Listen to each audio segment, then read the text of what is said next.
국가나 국빈이 방문하면 최고 수준의 의존으로 예우합니다. 지난번 우리나라 대통령이 아랍에미레이트를 방문했을 때 보여준 의존은 단순한 예우 차원이 아니라는 생각이 들었습니다. 전투기가 호위비행을 하고 낙타를 탄 병사들과 말을 탄 병사들이 칼을 뽑아들고 사열했습니다. 21발의 예포가 연속적으로 발사되었고 여성들이 긴 머리카락을 풀어 헤친 채 춤을 추는 장면은 매우 인상적인 광경이었습니다. 우리나라도 외국의 국빈이 방문하면 최고 수준으로 예우합니다. 특히 전통 취타대가 나팔 소리와 함께 호위하며 선도하면 큰 감동을 주는 것 같습니다. 이처럼 우리나라 대통령이나 외국 정상들은 대단한 예우와 환대를 받으며 행차합니다. 그렇다면 만왕의 왕이신 예수님께서 예루살렘으로 입성하실 때는 어떤 대접을 받았을까요? 고대 세계에서 왕은 말을 타거나 마차를 타고 행차했습니다. 그러나 예수님께서는 세상의 왕들처럼 마차나 말을 타지 않고 나귀 새끼를 끌고 오게 하셨습니다. 주님께서 타실 나귀 새끼에 안장조차 없는 것을 본 제자들은 부랴부랴 자기들의 겉옷을 벗어 안장을 만들었습니다. 그러자 백성들도 겉옷을 벗어 주님께서 가시는 길에 깔아드렸고 종려나무 가지를 꺾어 흔들며 소리를 높였습니다. 호산나 다윗의 자손이요 찬송하리로다. 주의 이름으로 오시는 이요 가장 높은 곳에서 호산나. 다윗의 자손과 주의 이름으로 오시는 이는 메시아를 가리키고 호산나는 원컨대 구원하소서, 지금 구원하소서라는 뜻입니다. 그러나 그 환호는 로마의 칼을 꺾고 구원과 해방을 가져다 줄 정치적 메시아를 향한 외침이었습니다. 환호와 찬송을 받으시는 주님의 길은 영광의 행진처럼 보였지만 실상은 십자가 행진의 서막이었습니다. 하늘은 이미 환호와 찬송이 곧 조롱과 멸시와 침묵으로 바뀔 것을 알고 있었습니다. 그 길은 하나님께서 계획하신 고난과 능욕과 죽음이 기다리는 길이었습니다. 그러나 십자가를 향한 첫걸음은 동시에 부활의 승리를 위한 영광스러운 걸음이기도 했습니다. 예수님께서 예루살렘으로 입성하신 이유는 무엇일까요? 헤롯 정권을 무너뜨리고 유대인의 왕이 되기 위해서였을까요? 아니면 로마 제국을 향해 선전포고를 하기 위해서였을까요? 마태복음 20장 18절로부터 19절에서는 이렇게 말씀하고 있습니다. 보라, 우리가 예루살렘으로 올라가노니 인자가 대제사장과 서기관들에게 넘겨짐에 그들이 죽이기로 결의하고 이방인들에게 넘겨주어 그를 조롱하며 채찍질하며 십자가에 못 박게 할 것이나 제3일에 살아나리라. 예루살렘 입성은 인류의 죄를 대속하시려는 십자가 행진이었을 뿐만 아니라 사역의 완성을 위해 반드시 통과해야 할 관문이었습니다. 주님께서는 그곳에서 무슨 일이 기다리고 있는지를 분명하게 알고 계셨음에도 불구하고 피하지 않으셨습니다. 그 길은 십자가의 길이었지만 동시에 왕이신 그리스도의 대관식을 위한 길이기도 했습니다. 예수님께서 나귀 새끼를 타고 들어가시자 온 성이 소동하며 이분이 누구냐고 물었습니다. 예수님의 생애를 돌이켜보면 많은 사람들이 예수를 만날 때마다 이분이 도대체 누구냐고 물었습니다. 그리스도께서 나신 곳은 초라한 마구간이었습니다. 그런데 그를 찾아온 동방의 박사들은 유대인의 왕으로 나신 이가 어디 계시냐고 물었습니다. 그뿐만 아니라 빌라도는 네가 유대인의 왕이냐고 물었습니다. 그러자 예수님께서는 망설이지 않고 내 말이 옳다고 대답하셨습니다. 주님을 십자가에 매달 때도 유대인의 왕 예수라고 죄패를 붙였습니다. 이처럼 예수님께서는 왕으로 십자가에 달리셨고 마침내 하나님 보좌 우편에 앉으셨습니다. 히브리서 12장 2절에서는 이렇게 말씀하고 있습니다. 믿음의 주요 또 온전하게 하시는 이인 예수를 바라보자. 그는 그 앞에 있는 기쁨을 위하여 십자가를 참으사 부끄러움을 개의치 아니하시더니 하나님 보좌 우편에 앉으셨느니라. 주님께서는 사람들의 모든 죄를 속량하시려고 하늘 영광을 버리고 죽기까지 낮아지심으로 만왕의 왕이 되셨습니다.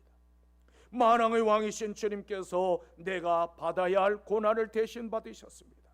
그러나 사망 권세를 이기시고 사흘 만에 다시 살아나셨을 뿐만 아니라 심판주로 다시 오십니다. 주님께서 하나님의 영광과 천사장의 소리와 나팔 소리와 함께 오시는 그날에 우리는 왕이신 그분 앞에 서게 될 것입니다. 그분께서 오시는 날에 창세부터 예비된 복된 나라를 상속하는 자와 영영한 불못에 던져지는 자로 나누어집니다. 복음이 전파되는 곳에는 언제나 두 가지 반응이 나타납니다. 십자가의 도는 구원받는 자들에게는 하나님의 능력이지만 멸망하는 사람들에게는 가장 미련한 것으로 보일 수밖에 없습니다. 유대인들에게 메시아가 오시면 왕이 되셔서 자신들을 해방시켜 줄 것으로 기대했지만 십자가에 달려 돌아가셨습니다. 따라서 유대인들에게 그리스도의 십자가는 거리끼는 것이 되고 말았습니다. 아울러 부활의 복음은 헬라인들에게는 참으로 미련한 것으로 보였습니다. 내가 예수 그리스도의 십자가를 어떻게 바라보고 어떤 길로 가고 있느냐에 따라서 영생과 영벌이 결정됩니다.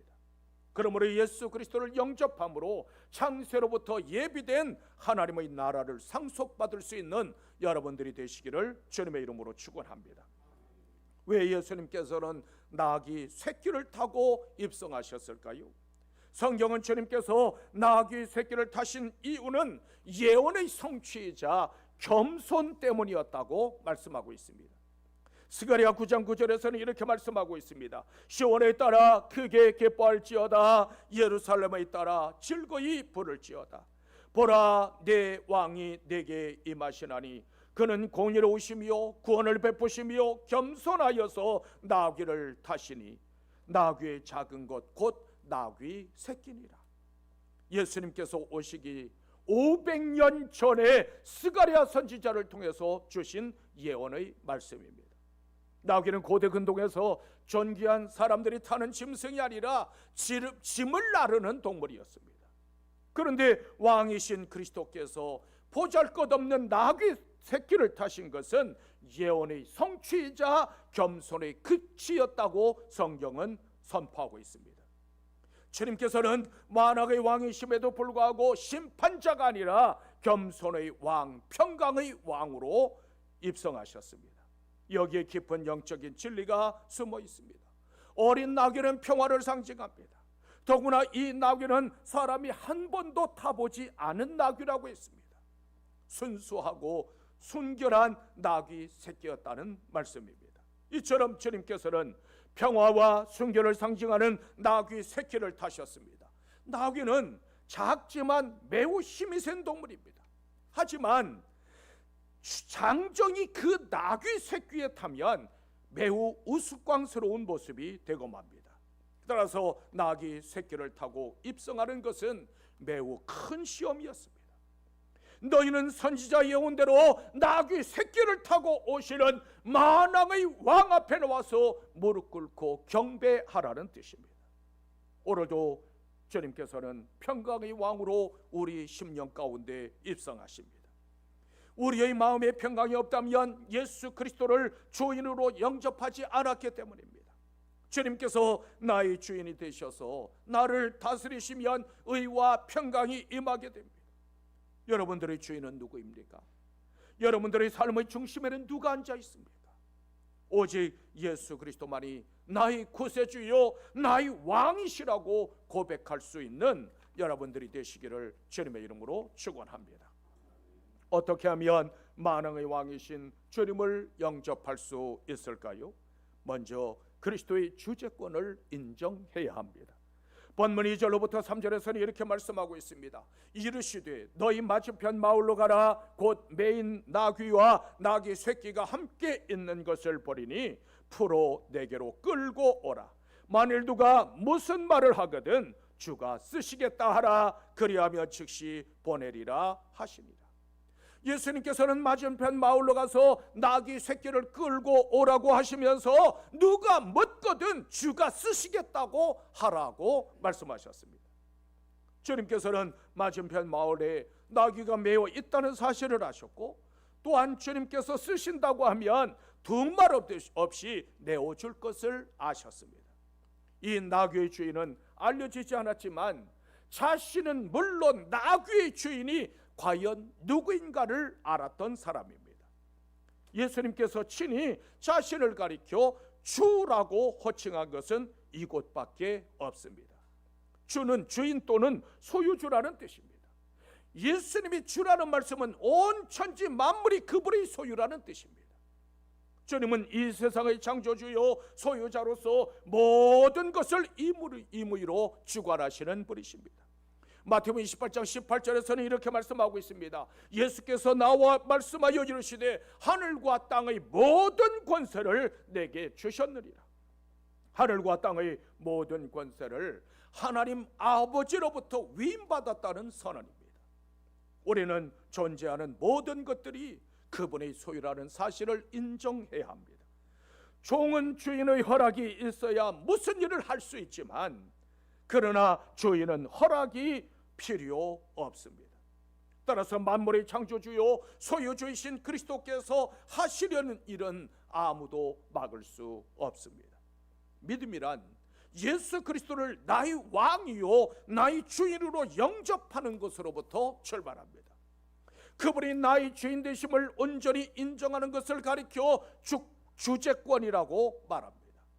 믿음은 그리스도의 주재권으로 완성됩니다. 따라서 나귀 주인이 나귀를 내어준 것은 단순히 나귀만 내어준 것이 아니라 자기 자신을 내어드린 것과 마찬가지입니다. 이것이 그리스도의 주재권이요 주님을 향한 사랑입니다. 자기 자신을 주인 되신 그분께 내어놓는 것이 바로 믿음입니다. 주가 쓰시겠다고 하시면 내어놓되 기쁨으로 들을 수 있는 여러분들이 되십시오. 예수님께서는 예루살렘에 방문하실 때마다 그곳에서 주무시지 않고 베다니로 가셔서 주무셨습니다. 특히 나사로와 마르다, 마리아 남매를 사랑하셨을 뿐만 아니라 마을 사람들과 함께 식사를 함께 하시기도 하셨고 말씀을 나누기도 하셨습니다. 예수님과 베다니 사람들은 이미 천국 가족이었습니다. 베다니는 슬픔의 집, 가난한 사람의 집이라는 뜻입니다. 아픔과 슬픔과 가난과 질병과 고통을 삼키며 살아가던 베다니 사람들에게 예수님은 친구였고 소망 그 자체였습니다. 주님께서는 그곳에서 한 셈병자를 고치셨고 한 여인의 아픔을 어루만지셨습니다. 죽은 지 나흘이나 지난 나사로의 무덤을 향해서 나우사로야 나오라고 말씀하셨고, 그 나사로가 수직을 동이채로 저벅저벅 걸어 나오게 하심으로 주님이 생명의 주권자이심을 드러내셨습니다. 승천하실 때도 베다니 앞까지 가셔서 손을 들어 그들을 축복하신 후 하늘로 올려지셨습니다. 그곳에 모였던 많은 사람들이 예루살렘 성으로 들어가서 기도하고 또한 찬송하다가 오순절에 성령 충만함을 입었습니다. 결국 그들이 세상을 변화시켰습니다. 주님께서 나를 쓰셔서 영광의 도구로 사용하신다면 얼마나 놀라운 일입니까? 그러므로 예수 그리스도의 주재권을 인정함으로 그 기쁨과 영광에 참여할 수 있는 여러분들이 되시기를 주님의 이름으로 축원합니다. 또한 하나님의 계획에 순복할 수 있어야 합니다. 본문 4절로부터 5절에서는 이렇게 말씀하고 있습니다.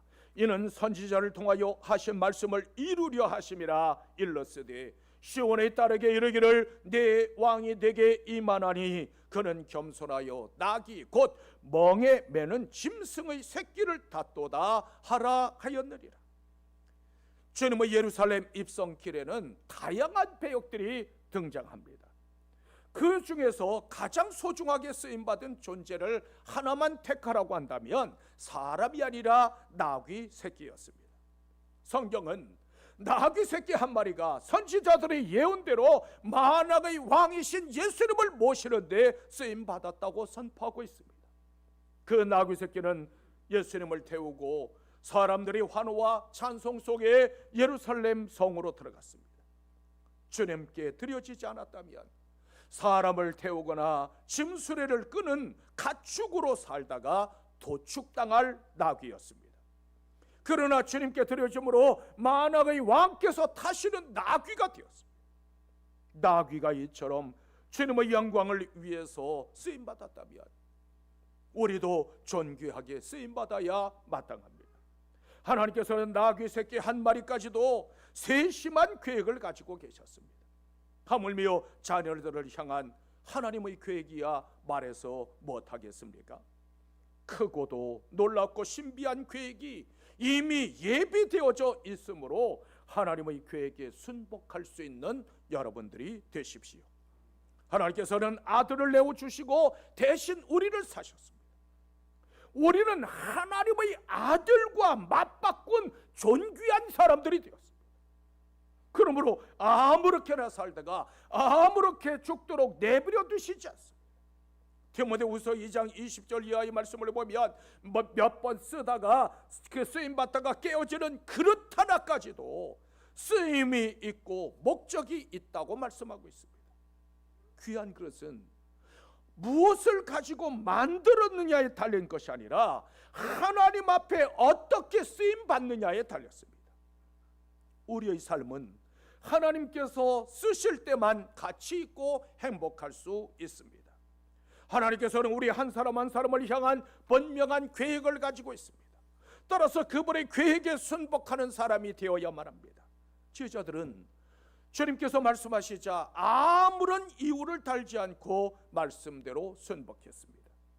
나귀 새끼를 풀 때 주인이 어찌하여 나귀 새끼를 푸느냐고 묻자 주님의 말씀대로 주께서 쓰시겠다고 대답했습니다. 이것이 주님의 말씀과 명령을 대하는 올바른 태도입니다. 하나님의 역사는 순종하는 믿음을 통해서 나타납니다. 따라서 순종하는 사람이 하나님의 놀라운 역사를 경험하게 됩니다. 아무 말도 하지 않고 나귀를 내어준 그 주인은 과연 누구였을까요? 성경 어디를 살펴봐도 이 사람이 누구였다고 하는 기록은 남아있지 않습니다. 이 나귀의 주인은 이름도 없고 빛도 없는 사람이었습니다. 어쩌면 그 주인에게 나귀 한 마리는 큰 재산이었을 것입니다. 하지만 주님께서 쓰시겠다고 하시자 두 말 없이 보냈습니다. 아무런 보상도 없지만 주님을 위해 드려짐을 기뻐했습니다. 나귀를 드린 것은 예수 그리스도의 십자가를 위한 준비였습니다. 바로 여기에 헌신의 원리가 있습니다. 보잘것없는 것을 알지라도 주님께 드려주면 소중한 것이 됩니다. 나귀 새끼 한 마리도 주님의 영광을 위해서 쓰임을 받았습니다. 그러므로 주님께서 쓰시겠다고 말씀하시면 망설이지 마십시오. 하나님의 뜻과 하나님의 계획에 순복함으로 하나님의 영광을 위해 쓰임받을 수 있는 여러분들이 되시기를 주님의 이름으로 축원합니다. 또한 소리 높여 주님을 찬송해야 합니다. 본문 8절로부터 9절에서는 이렇게 말씀하고 있습니다. 무리의 대다수는 그 겉옷을 길에 펴고 다른 이들은 나무가지를 베어 길에 펴니라. 앞에서 가고 뒤에서 따르는 무리가 소리 높여 이르되 호산나 다윗의 자손이여 찬송하리로다. 주의 이름으로 오시는 이여 가장 높은 곳에서 호산나 하더라. 예수님께서 나귀 새끼를 타셔야 하는데 안장이 없자 제자들이 자기들의 겉옷을 벗어서 나귀 위에 얹었습니다. 그러자 많은 사람들이 제자들처럼 자기의 겉옷을 벗어서 길에 펴고 나뭇가지를 베어 길에 깔았습니다. 이것은 만왕의 왕으로 오시는 예수님에 대한 존경의 표시였습니다. 비록 낡은 옷이지만 그것을 주님께 드려지자 주님의 보좌가 되었습니다.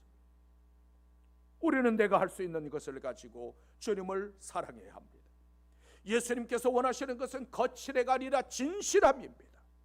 그러므로 큰 것을 드리려고 애쓰지 말고 최선의 것을 드리십시오. 하나님께서는 일하는 자들을 축복하시고 기름 부어 주십니다. 제자들의 모습을 보고 그 옆에 있던 무리들도 옷을 벗어서 길에 펴고 종려나무 가지를 꺾어서 깔았습니다. 주님께서 예루살렘으로 입성하시는 모습은 매우 초라한 모습이었습니다. 그런데 놀랍게도 수많은 무리들이 왕의 대관식을 위해서 겉옷을 펼쳐 깔았고 종려나무 가지를 꺾어 흔들었습니다. 그 순간 성령님께서 감동하셨고 만왕의 왕이신 메시아이심을 드러내시자 찬송이 터져나왔습니다. 호산나 호산나 다윗의 자손이요 주의 이름으로 오시는 이요 가장 높은 곳에서 호산나 호산나 호산나 소리 높여 찬송했습니다. 심지어 어린아이와 젖먹이의 입에서도 찬송이 울려나왔다고 성경은 증언하고 있습니다. 당시 무리들은 지극히 높은 곳에서 하나님의 대리자로 오시는 메시아를 환영했습니다. 무리들은 주님을 향해 승리와 생명의 상징인 종려나무 가지를 꺾어서 흔들었습니다. 그러나 예수님께서 예루살렘으로 들어가시는 길은 영광의 행진처럼 보였지만 그 길은 실상 제물이신 어린 양의 행렬이었습니다. 무리들은 그분을 왕으로 찬송했지만 그분의 왕관은 금면류관이 아니라 가시관이었고 그분의 옷자락은 피로 적셔질 옷자락이었습니다. 주님께서 빌라도의 법정에 서셨을 때 호산나 호산나를 외치던 이 무리들은 매몰차게 주님을 외면하고 바라바 바라바를 외쳤습니다. 믿음이란 무엇일까요? 예수 그리스도를 내 심령에 모시드리는 것이 믿음입니다. 예수 그리스도의 이름을 믿고 영접함으로 하나님의 자녀가 되는 권세를 얻는 것이 믿음입니다. 예수님을 나의 왕으로 인정하고 그분 앞에 무릎 꿇어 경배하는 것이 예배입니다. 나를 찾아오시는 예수 그리스도께 소리 높여 찬송하는 것이 예배입니다. 예수님은 언제나 마음의 문을 두드리고 계십니다. 우리가 열기만 하면 그분을 모셔드릴 수 있습니다. 요한계시록 3장 20절에서는 이렇게 말씀하고 있습니다. 볼지어다 내가 문 밖에 서서 두드리노니 누구든지 내 음성을 듣고 문을 열면 내가 그에게로 들어가 그와 더불어 먹고 그는 나로 더불어 먹으리라. 주님께서 내 심령의 문을 두드리실 때 주님의 음성을 듣고 문을 열라는 말씀입니다. 주님께서는 지금도 주의 이름으로 오시고 말씀으로 오시고 성령으로 오시고 복음으로 오십니다. 장차 영광 가운데 전사들의 호령과 나팔 소리와 함께 심판주로 다시 오실 것입니다.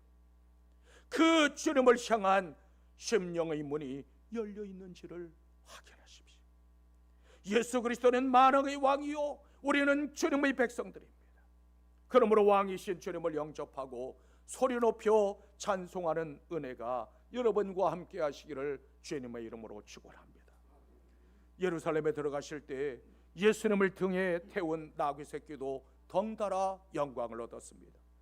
주님께서 내 등에 나를 좀 태워다오 말씀하시면 어떻게 하시겠습니까?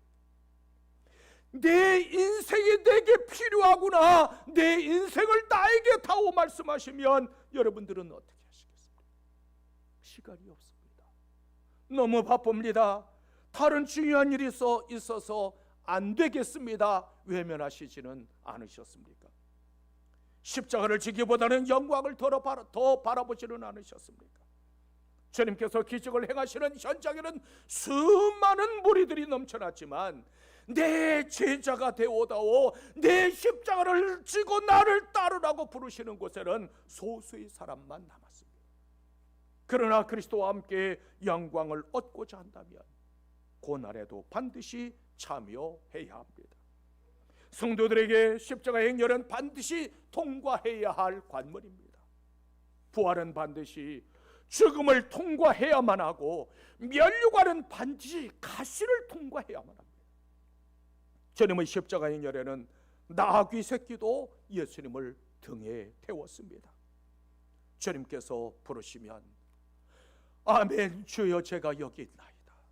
내 인생의 모든 것이 주님의 소유입니다. 기쁨과 감동으로 응답할 수 있는 여러분들이 되시기를 주님의 이름으로 축복합니다.